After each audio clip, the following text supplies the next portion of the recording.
रहमत yellow our रहमत yellow. वाह क्या सीन है,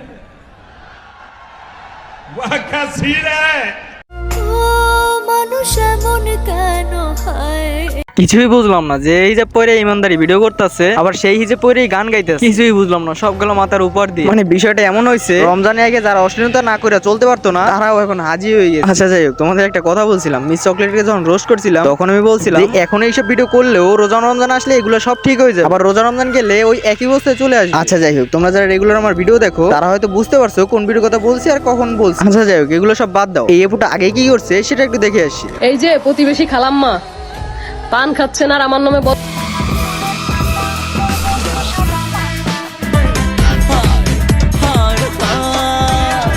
উফ কত সুন্দর এই যে ব্যাপার, ভিডিও দেখলেই শুধু গালি দিতে ইচ্ছে করে। মানে আগে করতে এক ক্যাটাগরির ভিডিও আর এখন করতেছে আরেক ক্যাটাগরির ভিডিও। মানে ভাই বিষয়টা হচ্ছে এখনকার প্রেম কতদিন টিকবে ওইটা বলাটা যতটা কঠিন, তার থেকে কঠিন এদের আসল রূপ দেখাটা। মানে তুমি যদি এদের ভিডিও এক মাস টানা দেখো, তারপর যদি তুমি মনে করো এটাই হচ্ছে তাদের আসল রূপ, তাহলে আমি গ্যারান্টি দিয়ে বলতে পারি তুমি 100% মিটার 99% ভুলে আছো। কিছুদিন পর দেখবা অন্য আরেকটা রূপে তোমাদের সামনে হাজির হয়ে। এখন এইটা যে ও একা, বিষয়টা এরকম, ওর মতো এরকম অনেকেই আছে যারা কিনা আগে অশ্লীল ভিডিও করলেও এখন হাজিতে পরিণত হয়ে গেছে। আবার এরাই ঠিক রমজান মাস গেলে কাপড় খুলে ক্যামেরার সামনে নাচানাচি করবে। কথাটা লিখে রাখো। समझ रहे हो आप समझ रहे हो ना। তোমাদের কাছে কি মনে হয় এই থেকে এই হয়েছে এটা সারা জীবন থাকবে? কখনোই না, একটু ওয়েট করো, রমজানটা দিতে দাও, সেই আগের অবস্থানেই চলে যাও। তোমরা ভাই কখনো শুনছো কুত্তার লেজ কখনো সোজা হয়? তাই নাকি?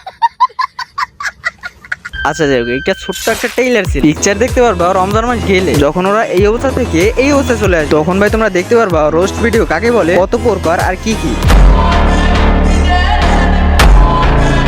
তো আজকের ভিডিওটা এতটুকুই ছিল। ভিডিওটি কেমন লাগছে অবশ্যই কমেন্ট বক্সে জানিয়ে দিবে। আর হ্যাঁ, চ্যানেল নতুন হলে অবশ্যই সাবস্ক্রাইবটি করে দিবে। আর হ্যাঁ, আজকে জানি যে আজকের ভিডিওটা অনেক ছোট হয়ে গেছে, তো কোনো সমস্যা নাই, পরবর্তী থেকে লং ভিডিও দেওয়ার চেষ্টা করবো। আর হ্যাঁ, তোমরা যত পারো একটু বেশি বেশি শেয়ার করে দিও, কারণ ভাই আমার চ্যানেলটার অবস্থা প্রচুর খারাপ। তো তোমরা একটু বেশি বেশি সাপোর্ট করলে আশা করি আবার সেই আগের অবস্থানে চলে আসবে চ্যানেলটা। তো এখন সব তোমাদের হাতে, আশা করি আবার সেই আগের মতো সাপোর্ট করবা। তো আজকের জন্য বিদায় নিচ্ছি প্রিয়। চ্যানেল নতুন হলে অবশ্যই সাবস্ক্রাইবটি করে দিও। দেখা হচ্ছে নতুন কোনো ভিডিওতে, ততক্ষণ ভালো থাকবে, সুস্থ থাকবে, আল্লাহ হাফেজ।